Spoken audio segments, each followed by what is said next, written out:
Okay, Chairman, we're now live. Thank you. Are we ready to go, Ben? Yes.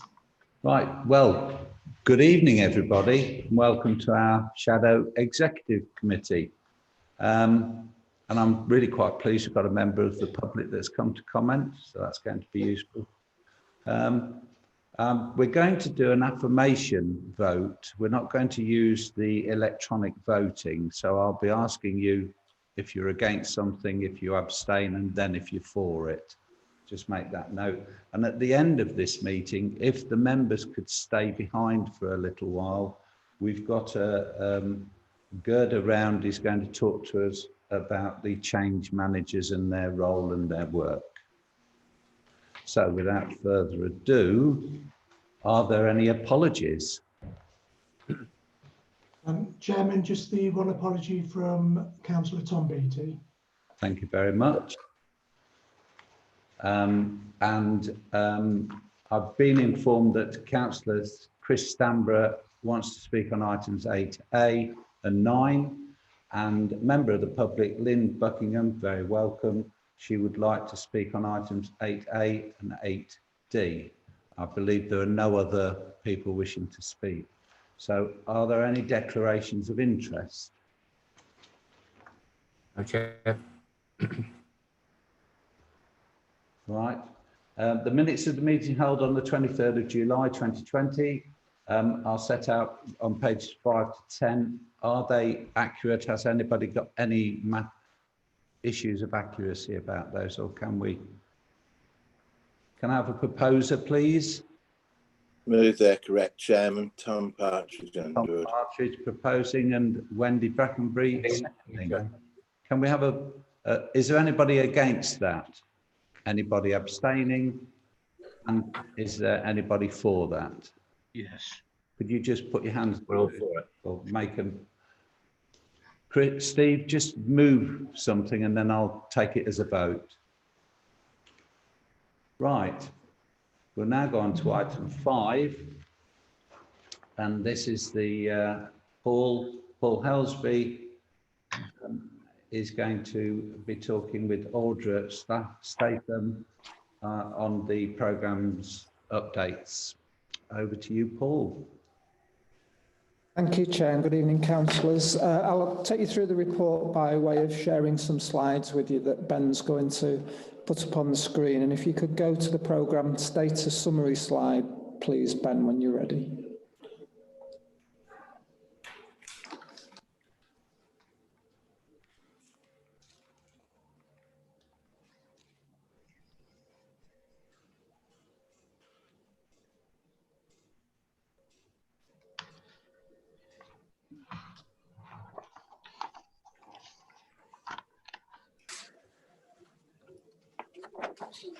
Can everyone see that slide? No. I haven't got a slide in front of me, sorry. It's just your desktop, Ben. You might need to start the share process again. Okay.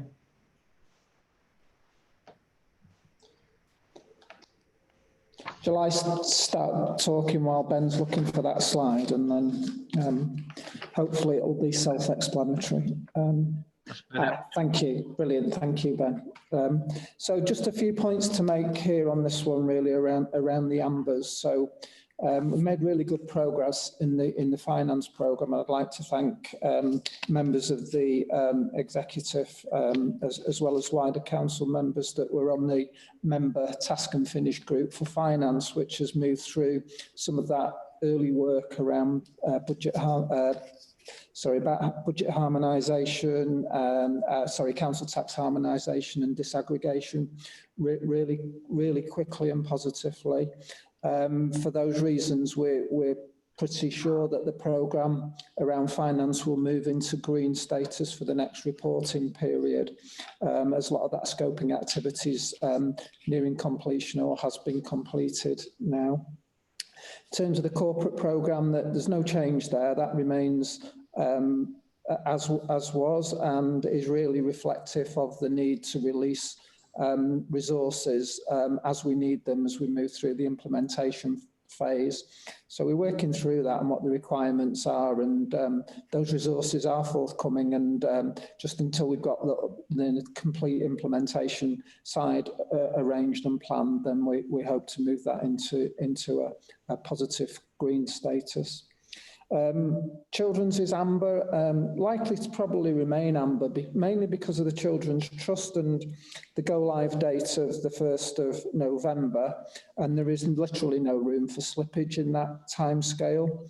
Good progress is being made by both parties, the council particularly working hard to provide all the information that the trust, future trust requires at this stage. And good progress has been made, particularly over the last few days, to keep things on track there. The other part of that, of course, is actually delivering the financial benefits of the transformation, which we know is slipping, and that will be covered in Audra's report. And that is slippage rather than non-delivery, and that's purely related to the most of the management team being heavily involved in COVID, and a lot of that work that couldn't be progressed during that period. In terms of adults has actually moved from green to amber. And really what that is to do with is, as we know, that adults are having a soft launch and disaggregating the services in October. So they're really beta testing some of our processes that we'll use in other service areas to make sure that we can manage the things around HR processes and so on. So we're working through those, and some of them take a little bit of time to resolve. We have, for example, a workshop all day on Tuesday to pick up some of those things. But we do expect those are temporary things that will help us to have a fully disaggregated adult service in October in a soft form. It will give us the advantage of being able to test our systems for implementation across the wider programmes, which is really positive. And we do expect adults to return to green status either next month, or if not, certainly the month after.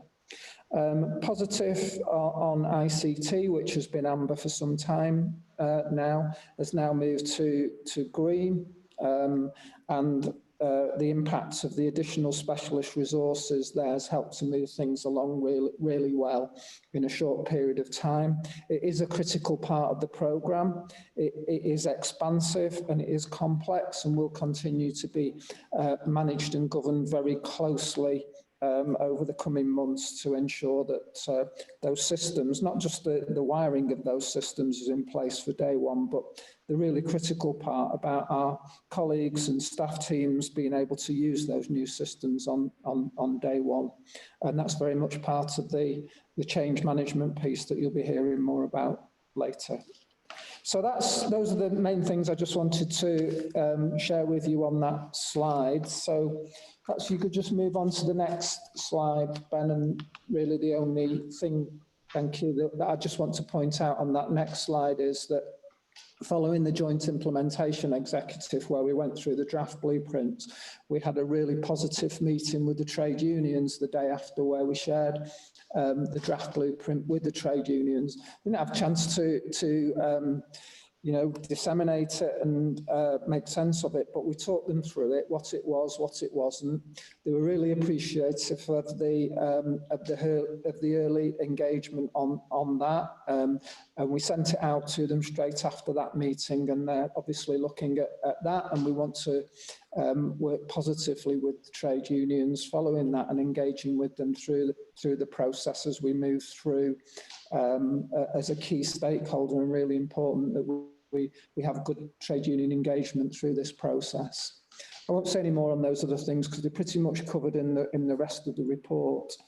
Just want to move on to the programme health check now, which should be in your packs, I think, from page 31, which is a written report. So I won't go through it line by line, but there are a few points that I just want to bring out in discussion now, and happy to take any questions specifically around this and the rest of the report. So this is a health check, and it is an independent assessment of the programme. It's been undertaken by very experienced team, and that team's had previous unitary setup experience. And it's been done on behalf of the LGA and led by Andrew Flockhart.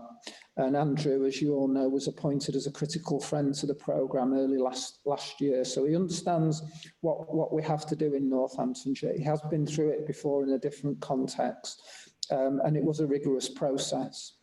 And the report covers 7 key areas, and it's made 30 or so recommendations, and these recommendations are being developed into an action plan with assigned owners to that action plan, and we'll be bringing that through the governance to make sure that we've picked up all those relevant points that Andrew's report highlights there. A number of key people in terms of the methodology were interviewed as part of the assessment, and with that, a lot of key documentation was submitted, which was looked through and reviewed and then triangulated through follow-up conversations and discussions with key people. There is a further follow-up to that planned, and that was around assessing the affordability of the blueprint, really, which couldn't be done at this point in time because, as we all know, it's part of the medium-term financial plan setting, and nobody knows how that will evolve in finite detail at this point in time. It will be an iterative process, and Andrew and his team have agreed to come back and have an independent assessment and support us through that as well at a later date when we've got more meaningful information. And as that information flows out of the member task and finish group on finances, and in particular medium-term financial plan work that's required and underway. So there are some key messages in the report. Programme fundamentals are strong and there's adequate funding in place, and the resources are prioritised in the right areas. The approach to change management is well developed, and the network of change champions is a clear asset to us in the journey that we're on. The ICT programme is large and complex and further complicated by the requirements of the Children's Trust.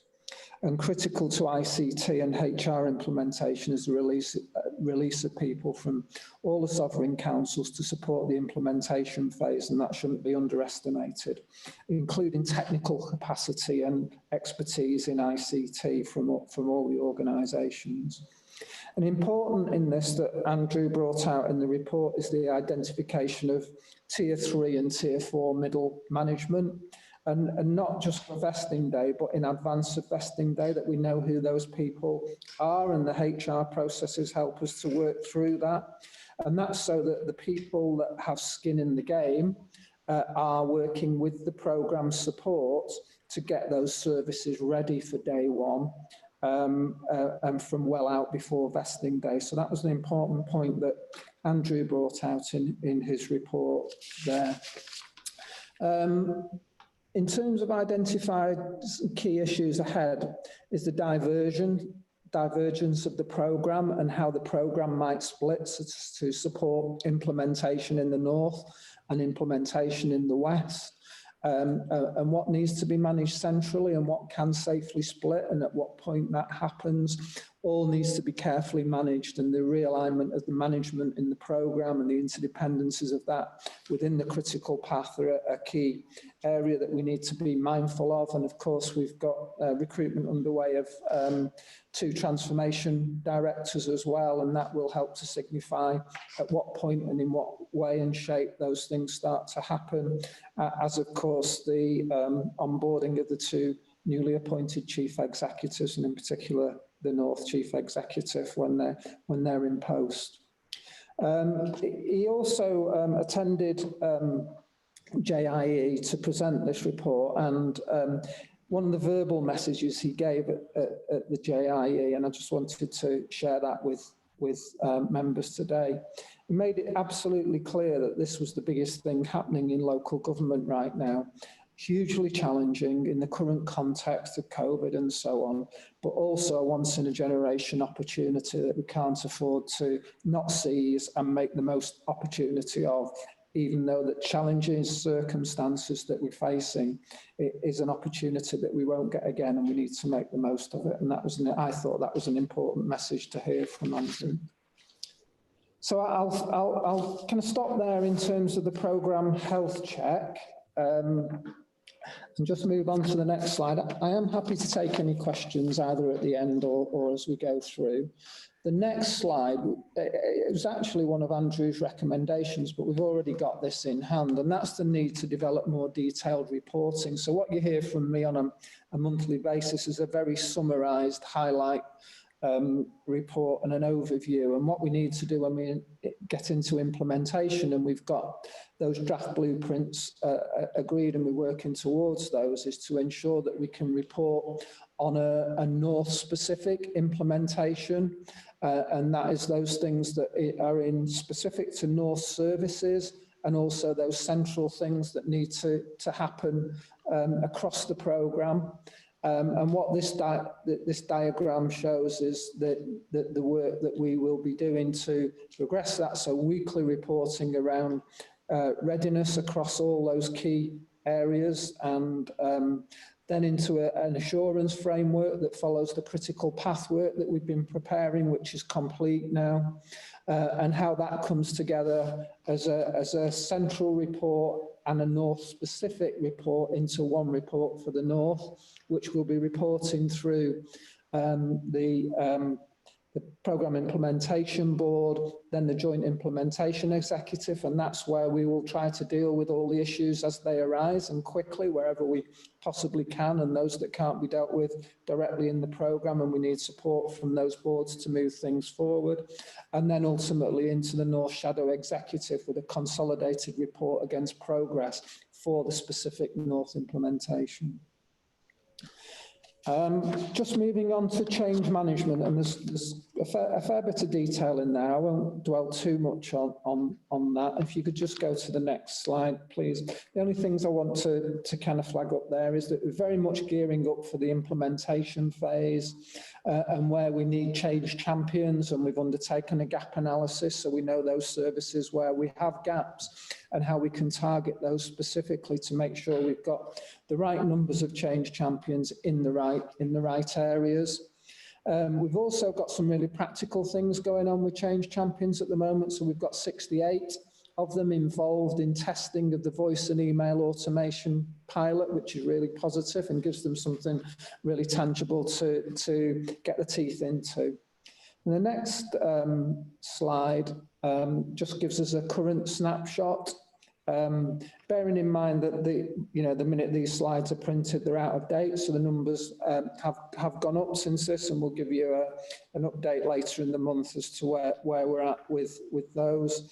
But on the right hand side, it shows the breakdown by service area, and on the left hand side, it gives the breakdown by substituent councils across the 8 authorities. So we've had a net increase of 13 since the last report, and what we'll be bringing through to JIE and the next Shadow Executive is that gap analysis and where we're moving through, and hopefully the positive news around the recruitment strategies that we're using, and imploring every one of the elected members to help with that wherever possible and in any way you can within your organisations to promote the advantages of becoming a change champion would be really gratefully received. And then just moving on into August, I'll just really touch on... Paul, I believe that Councillor Griffiths has got his hand up to ask a question. May I just... It wasn't so much a question, Leader, it was just a comment that I'm happy to make at the end of the presentation. Fair enough. Sorry about that, Paul. No, that's fine. As I say, I'm happy to take questions before or after. I'll just really point out on the left-hand side of this next slide, and really what the change charter is about how we're supporting change champions with the tools for them to be able to start to support their colleagues through the implementation phase. So it's really listening to the change champions and developing a toolkit of things that can help them through that, and making sure that they're well supported by the change managers and the programs of work as we move through there. We don't want them to be or feel isolated, and that they have all the tools and they know where they can go to get help and support through that. process. So that change charter is very much a practical tool that will help through that period. Just moving on to the communication and engagement slide, and I won't cover all the bullets in detail, they're there for information really, but just to say that we've now got significantly increased capacity around comms and engagement. We've brought in an organisation called FutureGov, and they're helping us professionally to support our in-house colleagues. We've got skills transfer in there as well to support them. And we're really grateful to the councils, the 3 councils that have released on a full-time basis 3 comms and engagement specialists, one from South Northants, one from Kettering, and one from Northampton Borough Council. So we're really grateful for the release of those people and seconded onto the programme to work alongside in these next steps. And critically important to that is the engagement around the draft blueprints, which is imminent, underway, and needs to be as thorough as we can possibly make it. So we really welcome that extra capacity into the programme to support us to do that. And I think, Chair, prior to handing over to Audra and the finance report through the Chair, I'm happy to take any questions or comments. It's just Martin at the moment, Paul. Thank you.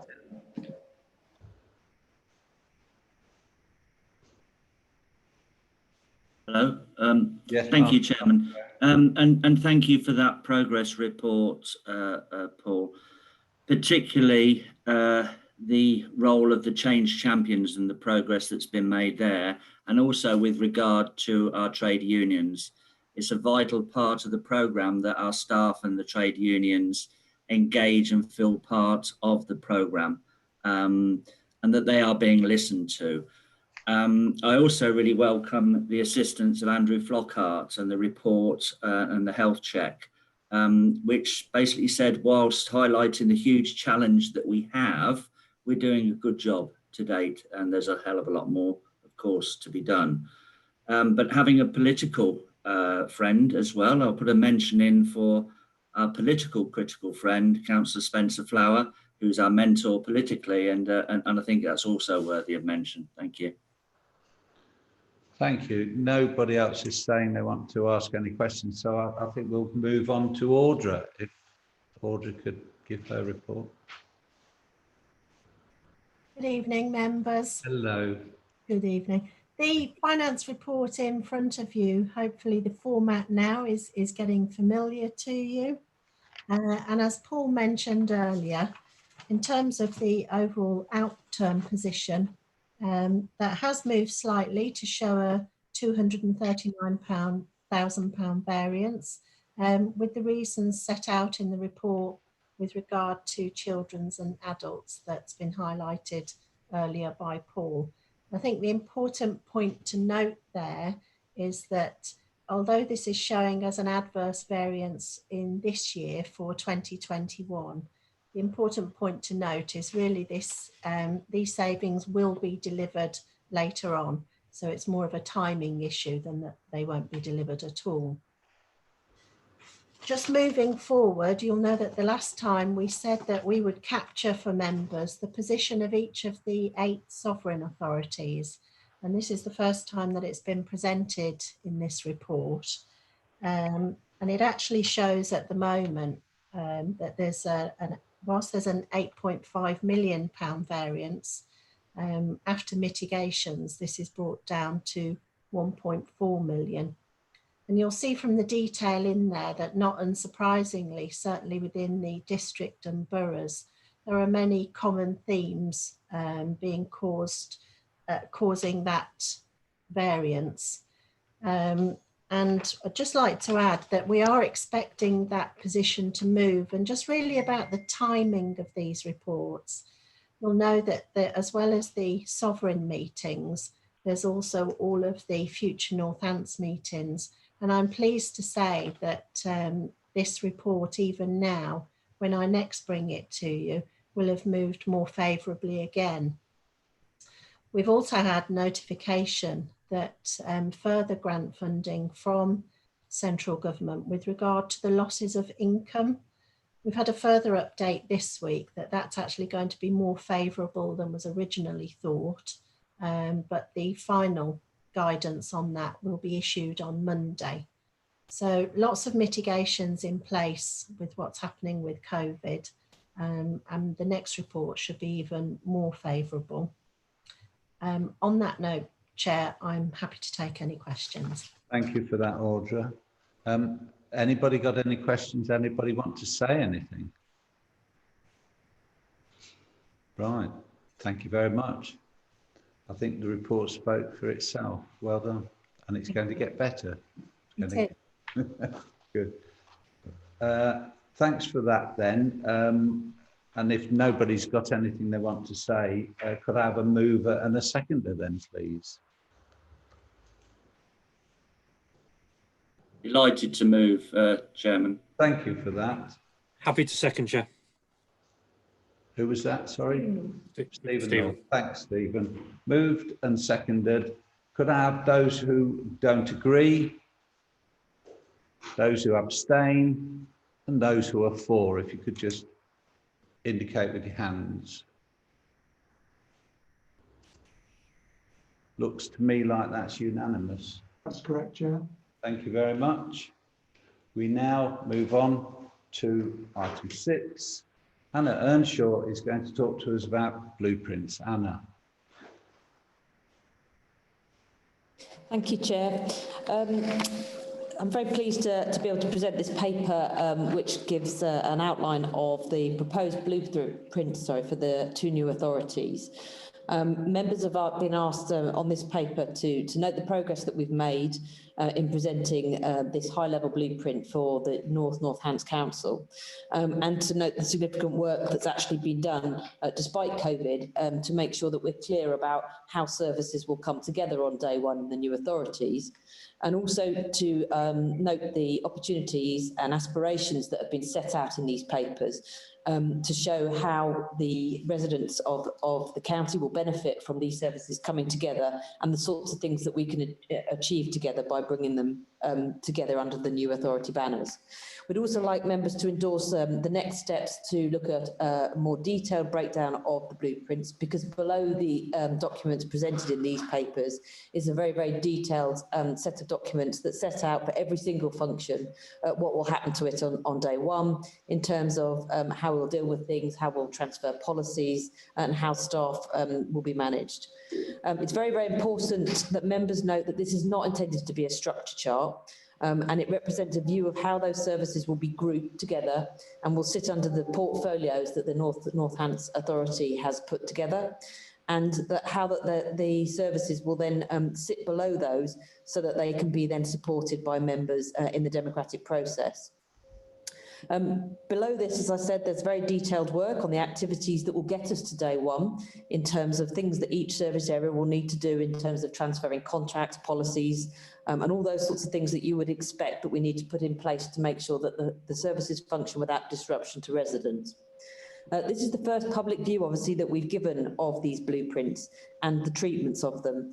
And I'll draw members' attention to page 61 of your pack, where you'll get to see how the high-level blueprint looks for the North Hants Authority, and particularly note, although we are remaining in the 4 offices and the County Council offices for day one, we will be introducing new community hubs from which adults will operate and deliver services out to communities and residents, and in which we hope to combine more services going forward to be able to provide a one-stop shop for customers.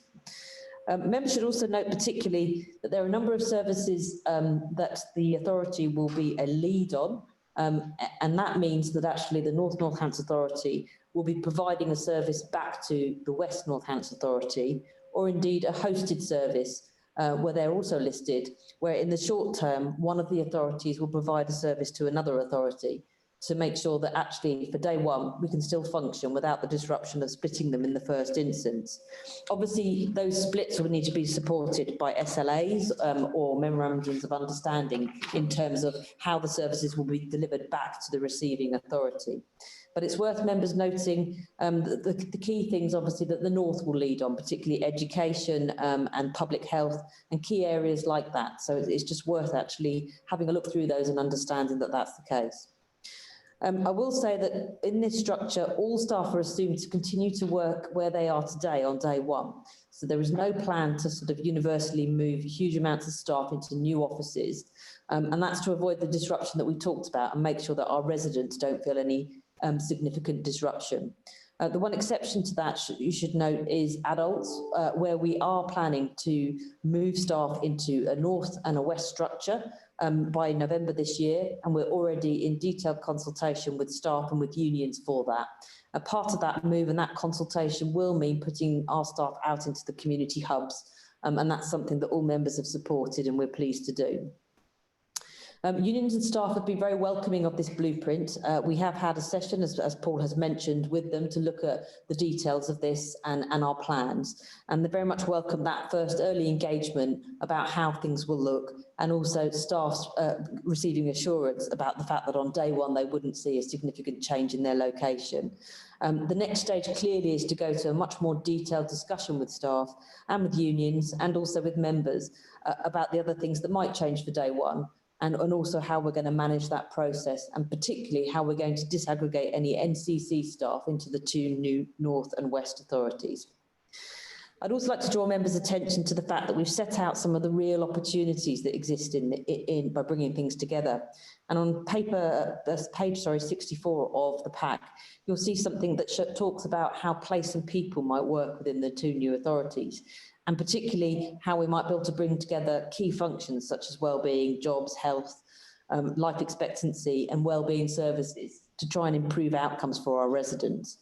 We've also set out some expectations and possibilities for how place will come together, and how having this opportunity to bring services together that are complementary will really help us plan more strategically and deliver much more joined up services for residents and businesses. And finally, I'd like to draw members' attention to the slides that talk about the customer and digital experience. The programme agreed, leaders and members agreed to invest in IT to help support new ways of working going forward, and also systems that mean on day one, whilst our contact centres, for example, might sit in different sites, actually for the customer, they won't see any difference. They'll still get a call answered by Northants, and it won't matter where that person sits. And that, I think, is key for all of us. Finally, just to close, Chair, if that's okay, in terms of next steps, as we've talked about, the key things to note are obviously that we move forward into the detailed stages, and we're seeking support to move to the implementation of that so that we can get all the wiring and the nuts and bolts done. Clearly, also, there's a process to go through in terms of the MTFP budget setting process, and that process will involve feeding in the costs of any disaggregation or additional posts that are needed as a result of splitting NCC services, as well as any efficiencies that come out of this process. And clearly, as we go through that process, if we are presented with challenges, then we may need to come back to this blueprint and consider any changes to address any gaps that we might have. But what I can confirm is that what you see in front of you is something that is within our current budget, and that all the investment we've talked about is already costed within the programme. I think JIE, back in August, confirmed that it accepted this service design, and what we now want to do is recommend this to members as the high-level blueprint, and to move into that next stage of detailed work. Thank you, Chair. Thank you, Anna. Has anybody got anything they want to say? Stephen North. Thank you, Chair. It's not a question, it's just a statement or a comment as such. I certainly very much welcome this. As you all know, we were obviously working up to the straw man, looking at the service design when COVID struck back in March, and obviously we're concerned about even being safe and legal. So again, I very much welcome that not only are we looking at delivering safe and legal, but obviously we're looking at safe and legal plus and delivering on the blueprint. And I very much welcome that. I think, as you all know, I very much welcome again what is changing with the adult service delivery and hubs. And I think it's very, very exciting that we're going to have the opportunity to roll those hubs out and deliver services to the people in a much different way. And I think all I can say, Chair, is there is an exciting opportunity here, and we could talk for hours on it, Chair, but as you know, we have been through it, and all I can say is I very much welcome it, and if you wish me to, I can certainly move the recommendations on block, although I'm sure there may be a debate, but I'm happy to move the recommendations on block. Well, I may well come back to you for that. Thank you, Stephen. Councillor Jason Smithers. Jason. Thank you, Chair. Yeah, I too acknowledge the draft blueprint is the way forward, and it is the conduit to connect all of the various work streams that are now beginning to converge into a bigger vision, an exciting vision, I might add, for the North. But with this said, my biggest concerns are the sustainability of the draft blueprint and its current form. Rightfully, the risks have been identified in our meeting earlier on with Anna, and I would like to better understand how we're going to mitigate these pitfalls along this journey. In our session today with Anna, I was encouraged that we have a session of budgetary workshops, which will allow us to better understand the finance and the nuts and bolts behind this blueprint. So I'm relaxed about that. Some of the points which I do find, which she has just said in her report about the shared hosted services and the SLAs, I would be interested in the commercials behind any agreement that we do with the West and the North as a hosted service. How easy would that be to unpick moving forward? You know, it's like a divorce. Sometimes a divorce can be acrimonious, but when you get married, it's very simple. But I would like to understand, you know, if the North decides to pull away from various sharing agreements, hosted agreements, you know, as we move forward, as we expect through this blueprint, how easy will that be to do? And will there be financial implications involved? Thank you for that. Anna, did you want to talk to that one? Yes, thank you, Chair. One of the principles that we agreed with members before in terms of the budget setting process for this is, regardless of whether one or the other authority is a lead or a host, that the actual budget to buy those services would still sit with each of the councils. And that's quite important in terms of being in control of your own destiny and making sure that you have the budget to either spend in those services there or indeed look at alternative ways. I think probably the biggest risk area, as Councillor Smithers alludes to, is potentially the IT area, as we're obviously already in a shared relationship in terms of our infrastructure with Cambridge County Council and Milton Keynes, you know, here at the County Council. But I think it depends, because our experience to date is, while the actual infrastructure may have a cost to separate, and that would be a choice for the council to make at the time. Increasingly, certainly we find with systems, for example, that moving off the sort of shared platforms that we've got now and into sort of cloud technology is much easier. And certainly that's something we're doing at no cost in adults in terms of separating out those systems to a north and a west, for example. So I think inevitably there could be, and I think key to it in terms of those SLAs and those arrangements is that we're very clear on that process, that if one authority wants to pull away in some way, what is the process to do that and how is it worked through? And then how is the budget, as I said, then permanently split like that? But I think we've tried to minimise those, and that's one of the reasons that we've done so much work to try and make sure that most services are properly split and not a lead authority or a hosted model, to try and avoid exactly that pitfall and make sure that each authority has the capability to do absolutely everything if we can. So I think the IT is a challenge, but I think obviously we need to make sure that we've got the right arrangements and the right contract that sits behind that to make sure that if and when the North Authority decides to do that, that it can safely pull away at a very low cost. Thank you very much. Has anybody else got anything they want to say or ask? Right. We go to a move and seconder then. Have I got, I know Stephen said he'd move it. Happy to second it, yeah. Chair. Councillor Jelly. Jelly will second it. So I'll go to the vote. Is anybody against it? Abstaining? For it? Unanimous, Chair. That's unanimous. Well done, everybody. How exciting. We now go to item 7, pension administration, and I believe Glenn Hammonds is going to talk about this. Glenn? Yes, thank you, Chair. If I could just briefly introduce the report. The purpose of this report is to provide options around which of the two new unitary councils is more suitable to become the Pensions Administration Authority for the Northamptonshire Pension Fund, and also to seek a recommendation from the Shadow Executive. The scheme manager for the Northamptonshire Pension Fund, which is also known as the administering authority, is currently Northamptonshire County Council. When the County Council ceases to exist on the 1st of April next year, a new administrative authority for the pension fund is needed to be selected. Within the report, Appendix 1, all of the options are clearly set out there. And all of the options are explained in terms of benefits and benefits of each of those options going forwards. The proposed recommendation to the Shadow Executive is option 3, which is to select West Northamptonshire Council as the future pensions administering authority. There are a number of reasons for that, which are explained in the report of Appendix 1. They are primarily, it's because it's the largest council from a pensions perspective, in that it pays more pensions out. It will also have a greater share of both the assets and the liabilities. The proposal here is in line with the blueprint proposals that you just received a paper on, and particularly benefits that come out of that from a pensions perspective.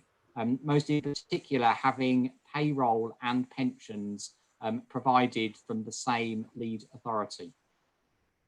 That also goes with System D as well. And outlined within that option as being the most appropriate one is it's felt it is best from a staff retention perspective. And it's certainly worth saying that the skills and the knowledge of pensions is something that is in particularly high regard and very difficult to get hold of. So staff retention is also a key element of the proposed recommended way forward. That completes my summary of the report. I'm happy to answer any questions. Thank you, Glenn. Has anybody got anything they want to ask? They haven't, so we'll go for a mover of, and let's be clear about what we're agreeing to. It's option 3. Chairman. Delighted to move option 3, Mr. Chairman. That's Martin Griffiths is proposing. Have I got a seconder? I'll second it, Chair. Councillor Ian Jelly. Ian Jelly, Councillor Ian Jelly. Right, we'll go to the vote. Is anybody against this?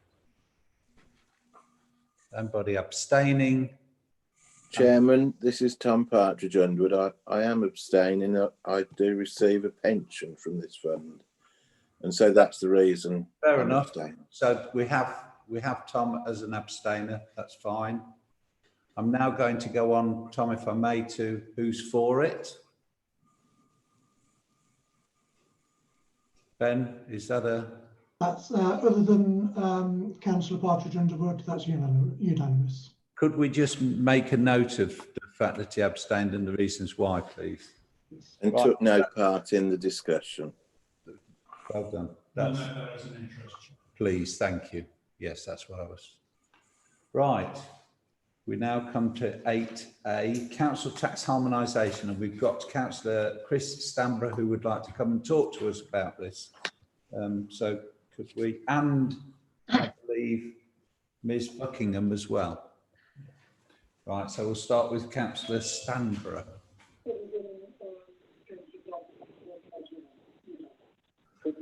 Sure what's happening. We haven't got very good audio for that. Is that somebody wishing Can't to speak? hear what's being said, Ben. Sorry. Councillor Stamborough ready to address the... Councillor Stamborough, will you take yourself off mute, please? Oh, as simple as that. Yeah, I didn't realise you were ready for me. Off you go. You know you've got 3 minutes. Right, so I'm talking to you about 8A, which is the Council tax harmonisation. Yeah. This group report. Okay.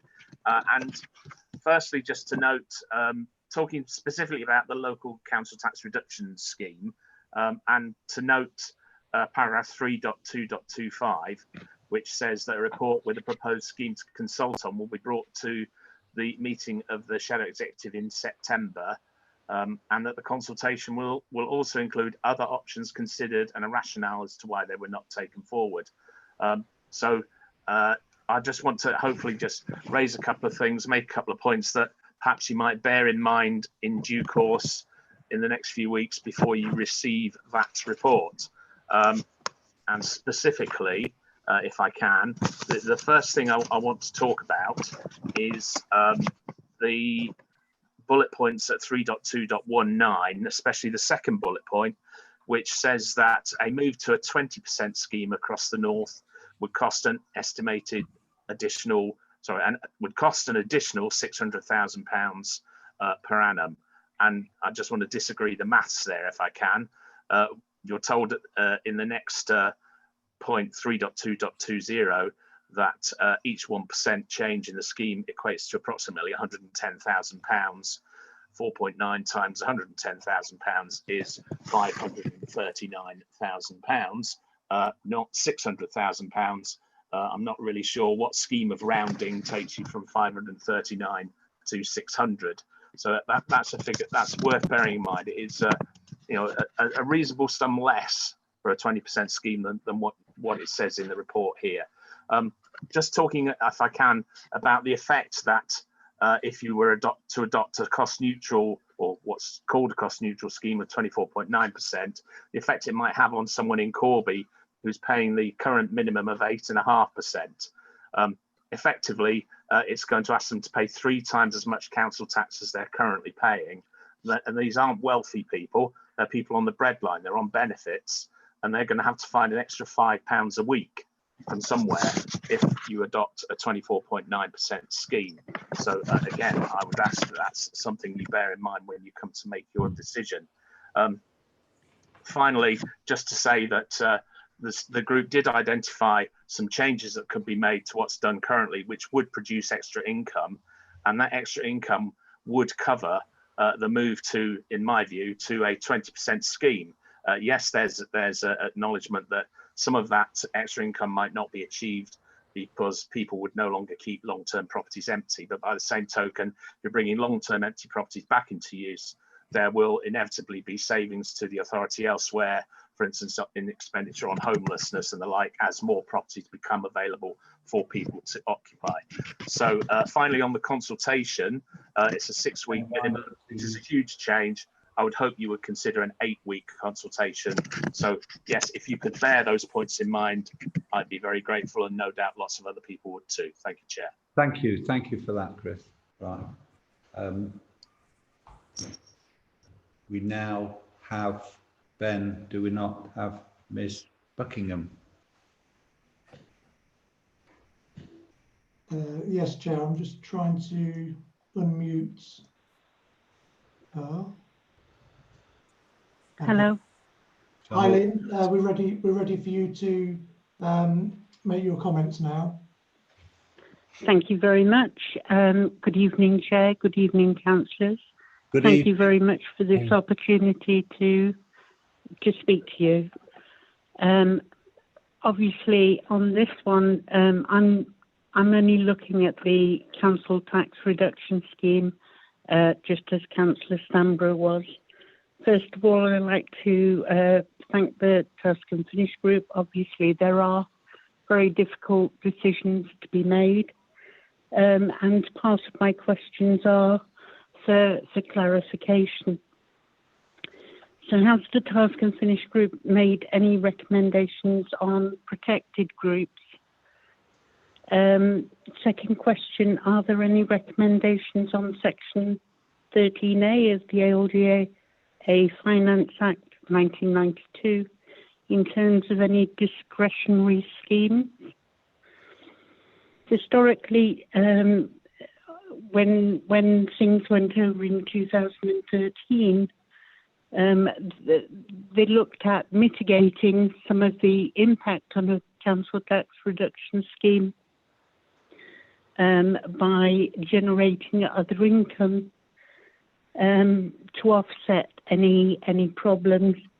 As Councillor Stamborough said, the impact on Corby, which has done quite a lot of work on its council tax reduction scheme and making it affordable, not just for people on benefits, but people in work on low wages. Have you discussed or thought about a minimum income floor for self-employed people, as they do under universal credit? And also, have you looked at the obligations under the any armed forces covenant and any impact on those types of vulnerable people? Obviously, any council tax reduction scheme would be implemented from, it needs to be in place in January, ready for 21-22. So it will come in from day one. There's no harmonisation of any scheme. So although you've got harmonisation on council tax, the council tax reduction scheme means that it needs to be brought in first. And as Councillor Stamborough said, it's a double whammy for Corby people who will also lose some of the benefits of any council tax reduction scheme in terms of only taking into account 2 children, the loss of Could you come to other bits as well. But sorry, and that's all I basically wanted to say. Thank you very much for that. Thank you very much for that. Thank you very much indeed.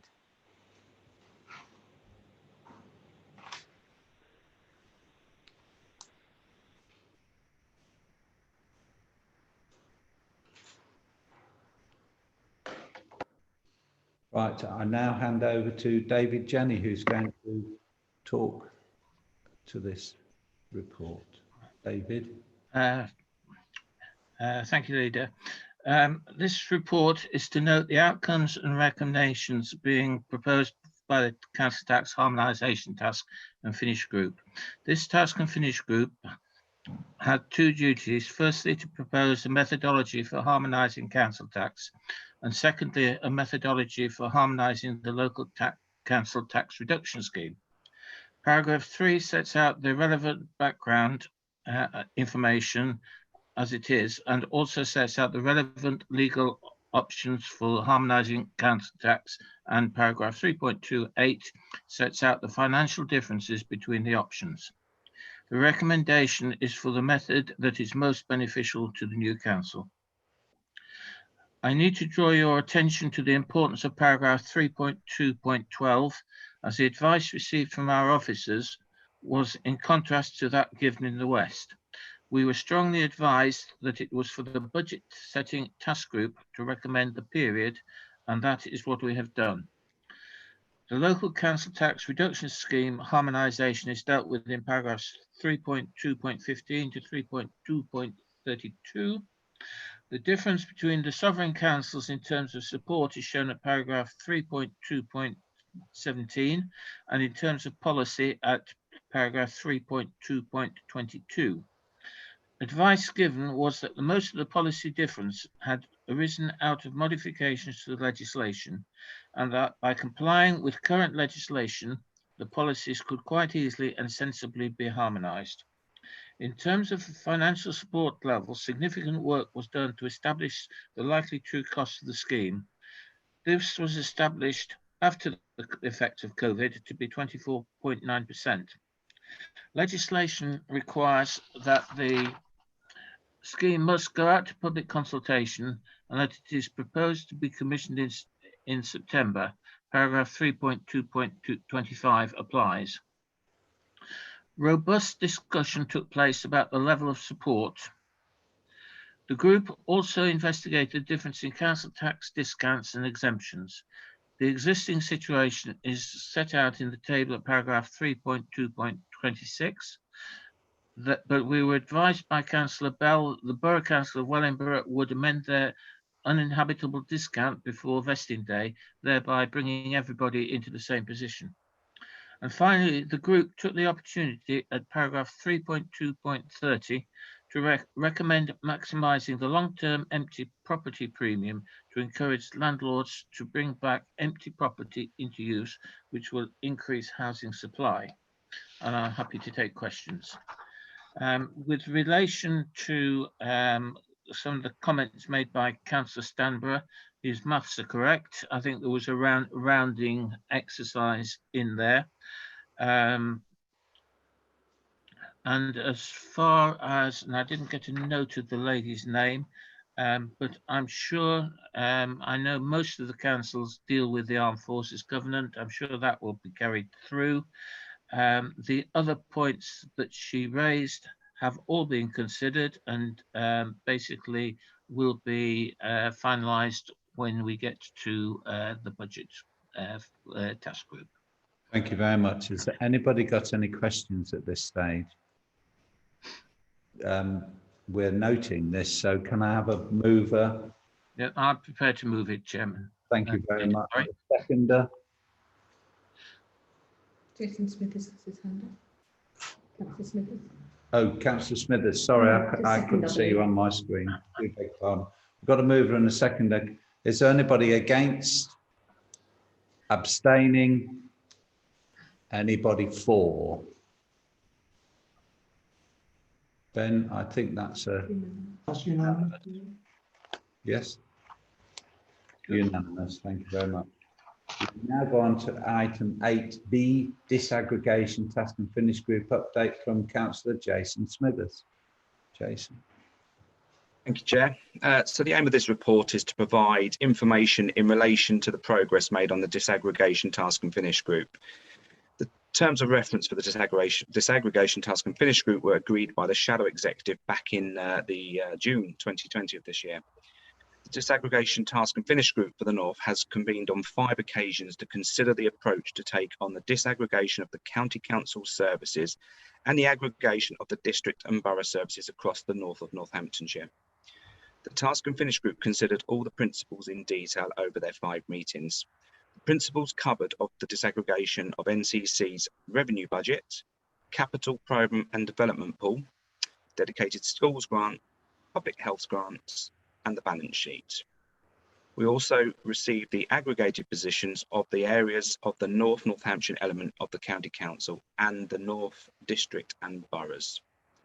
The output is required to determine a baseline financial position for the North Northamptonshire Council to initiate its medium-term financial planning and its budget setting process. Areas which had concerned the task and finish group were the need to have a healthy dispute and resolution process. The report rightfully acknowledges this area of concern in 3.2.10 of the report. To summarise, the conclusions of the disaggregation task and finish group are: the disaggregation task and finish group have completed its work. The output of the task and finish group will be the input for the budget and the MTFP task and finish group to commence their work. The task and finish group considered the detailed principles used to disaggregate the County Council services and balance sheet. The district and borough's own positions were added to this, providing a starting point for consideration at the budget and MTFP task and finish groups. The position is summarised in Appendix 1. The figures in Appendix 1 are indicative at this stage and will evolve over time as more up-to-date information becomes available. So to wrap up, Mr. Chairman, I would like to thank Councillor Dr. Andy Mercer, who served as the Deputy Chair of this group, Councillor David Sims, Cliff Morton, Matt Keane, for their contribution to this important and at times quite taxing task. Therefore, it is recommended that the Shadow Executive notes the progress made by the disaggregation task and finish group. Thank you, Mr. Chairman. Thank you, and thank you for chairing it. Right, have we got anybody who's got anything they want to say about that? We have a mover, so could I have a seconder, please? Delighted to second. Right, Martin Griffiths seconds it. Is there anybody against it? Abstaining? For it.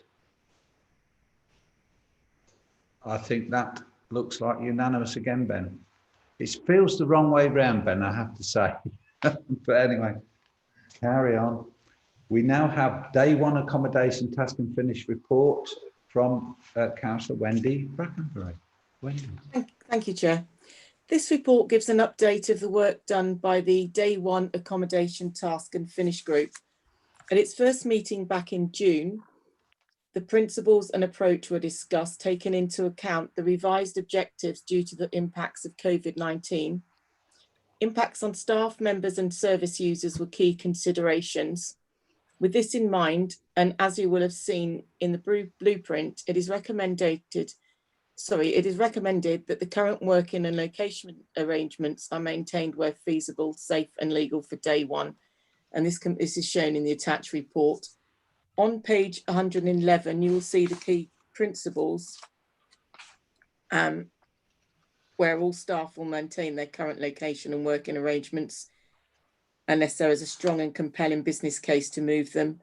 There are some exceptions to this shown later in the report under 2.8. All North elected members will continue to work remotely and attend meetings virtually. Space within council offices will be used where appropriate for smaller meetings. Arrangements will be made to identify member accommodation in the North for when needed during the year. It will be imperative that reliable IT technology is in place for day one. And with remote working, the well-being and mental health of staff and members while working from home will be a key consideration, and appropriate support will be made available. Page 112 shows the approach and the list of deliverables necessary for vesting day,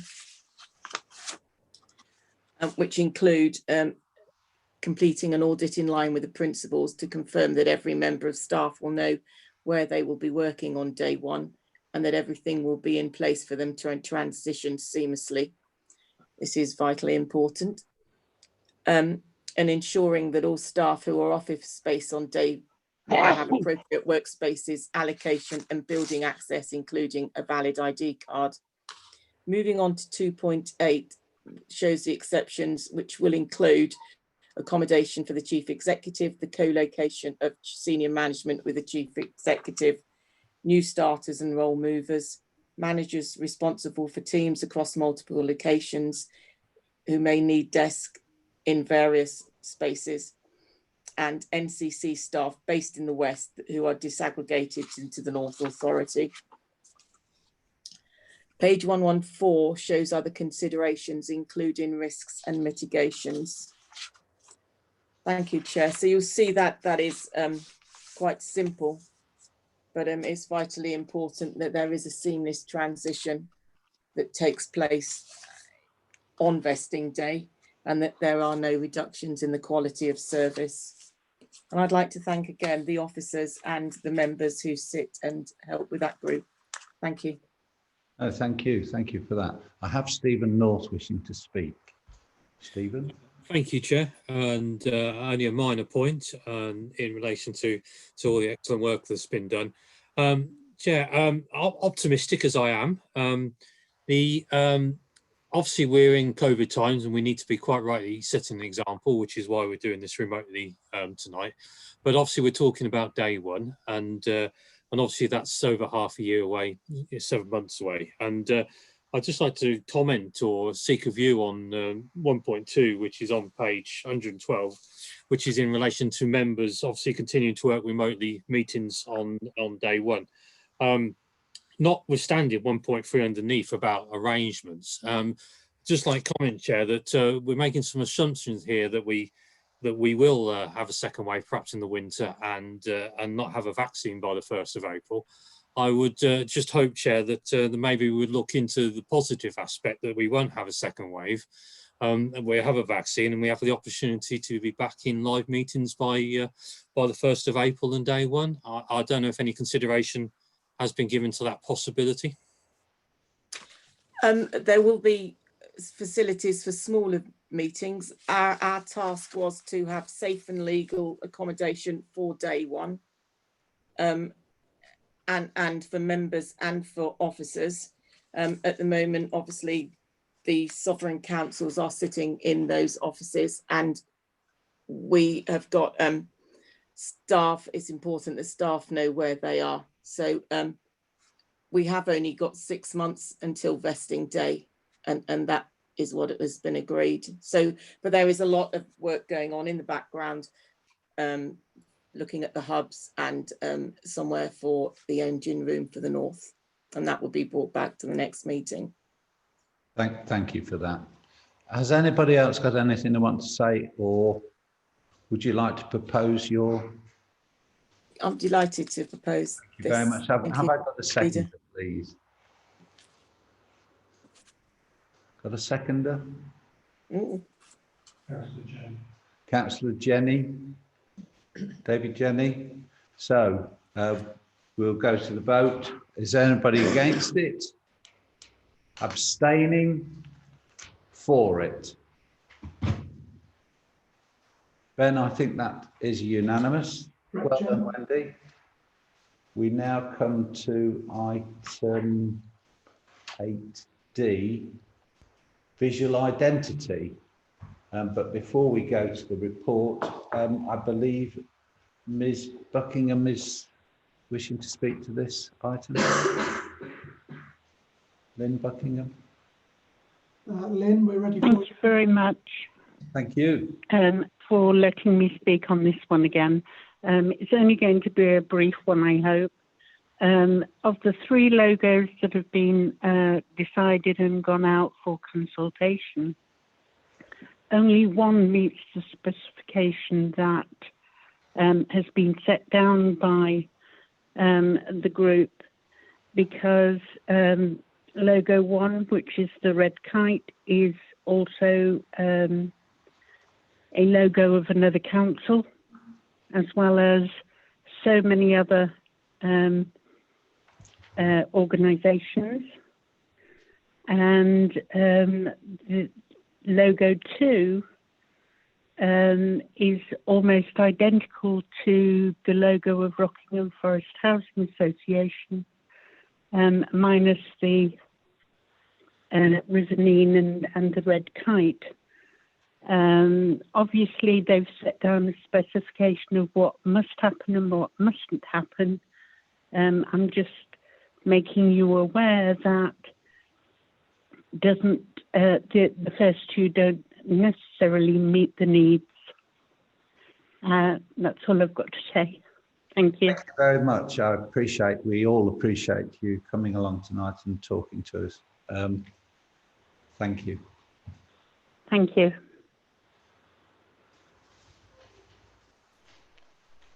Right, I'm now going to hand over to Jean Addison, who's going to talk about this. Thank you, Chair, and thank you, officers and councillors and members of the public. Well, last but not least, this is one of the more exciting things I've had to do quite recently was the logo.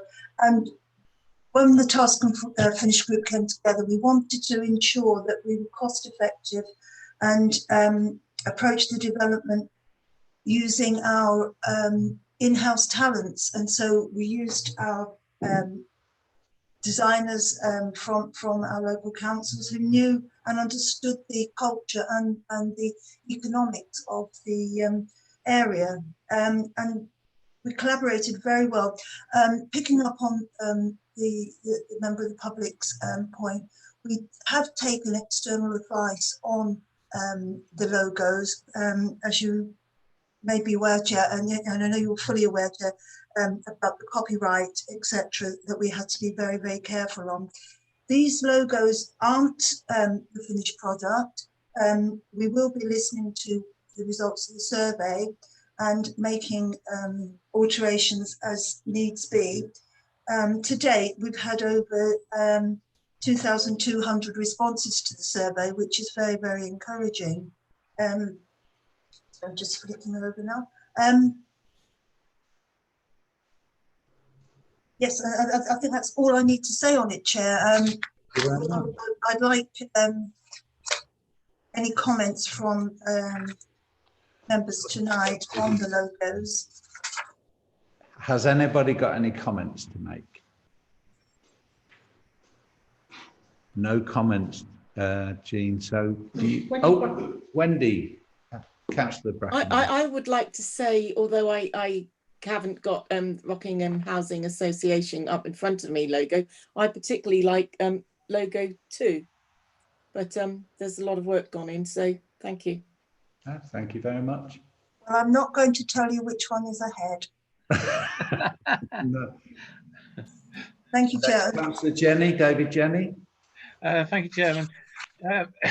From experience, sitting in on discussions about logos many times in the past, I'd like to compliment Jean and her task group for coming up with 3 very contrasting logos. And like Wendy, I should be voting for number 2. Not listening, David. All right. Does anybody else want to tell us how they're going to vote? Right. Oh, yes. Councillor Jelly, Ian Jelly. Thank you, Chair. I quite agree. I already voted for number 2, so thank you very much. Hello, it's getting popular. Has anybody else got anything to say before we... Jean, would you like to move your report? Yes, Chair, if I may move this report. Can I have a seconder, please?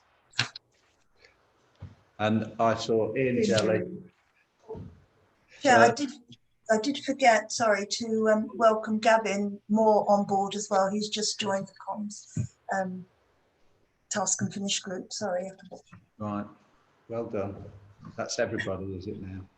Well, we've got a mover and we've got a seconder. So is anybody against this, noting this? Anybody abstaining? Is it, who's for it? Yes, well done, Jean. Well done. Now we've now an agenda item 9, a referral of a motion from the Shadow Authority meeting held on the 20th of August.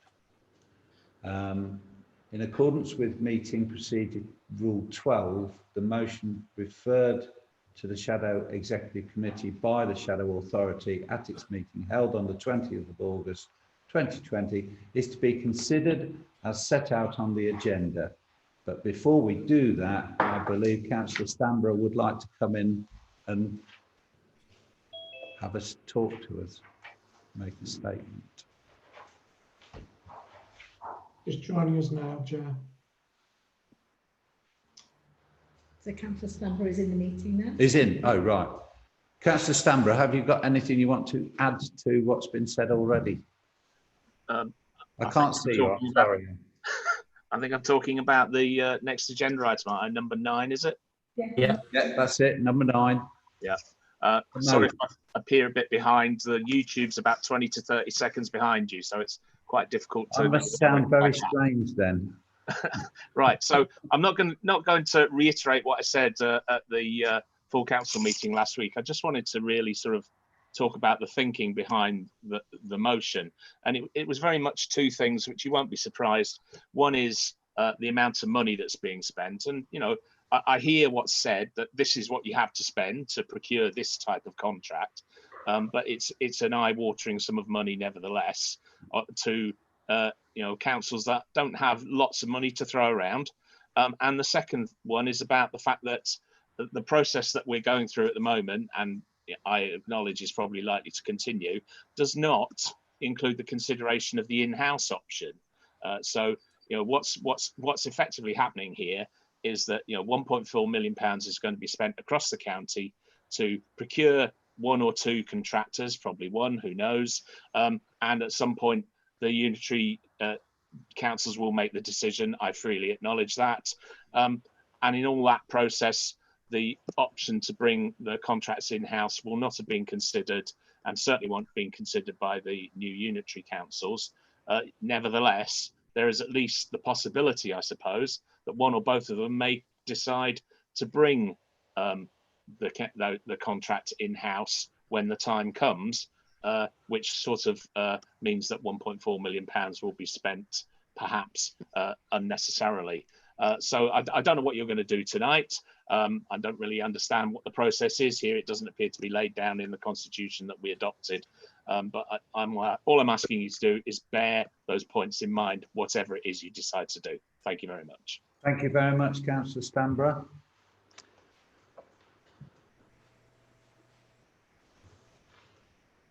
Councillor Smithers would like to speak, Chair. Right, Councillor Smithers. Over Thank you, Chair. Thank you. Yeah, I would just like to come back on a couple of the points that Councillor Stanborough has raised about trying to bring in-house the highways contract. You know, having sort of looked at this over a while and looked at what's involved in the negotiations and so on, I mean, to bring in a highways contract in-house would cost an absolute fortune in mobilisation, you know, and fleeting up for everything.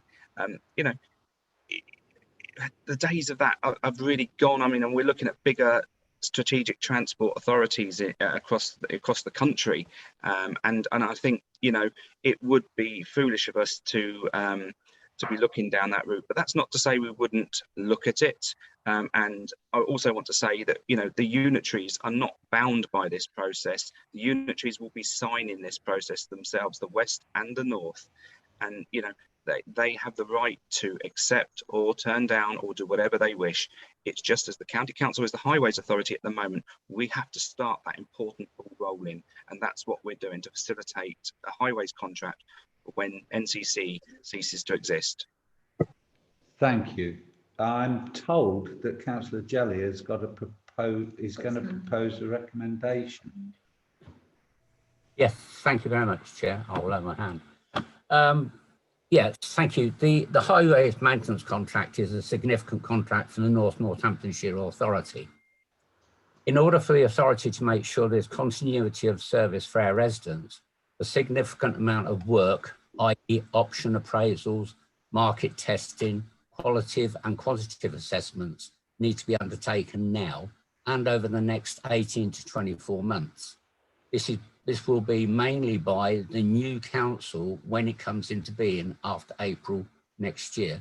But the final decision on the contract award will be made by the new Northamptonshire Council. So with this in mind, and also referring to the very clear, detailed and factual report on the actual process sent out by Councillor Smithers after the last Shadow Council meeting, Chair, I propose that we vote this motion down. Thank you. Can I have a seconder to that? Councillor Jason Smithers. So we have a mover and we have a seconder. I do beg your pardon, David. David, I missed your hand, your electronic hand. David Jenny would like to speak. David. Councillor Jenny. You're muted. David, you're muted. Yeah, okay. I pressed it twice. I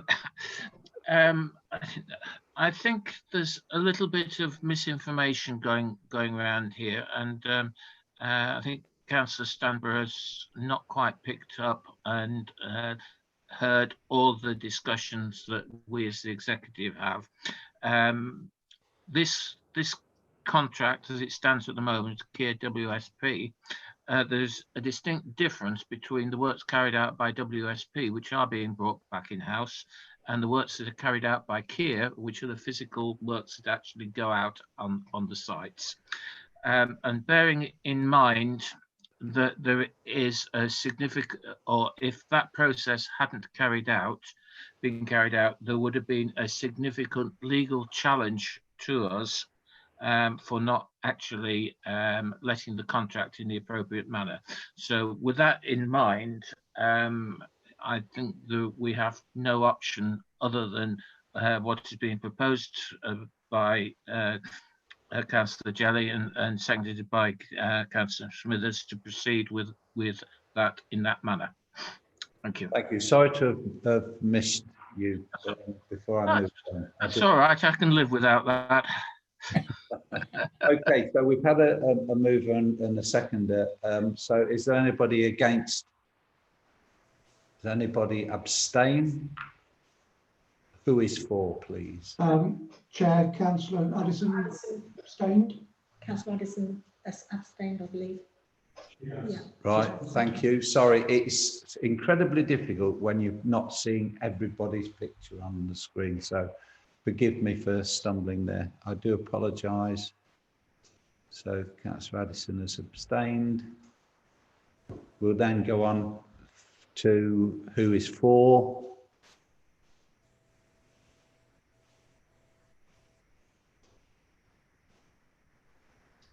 I'm looking to. No, that's the remainder of the executive.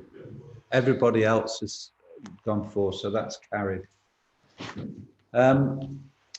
I can confirm that there's no exempt or urgent items for consideration in the meeting. So before I pull the meeting to close, could I just ask the members to stay put, because we're going to have a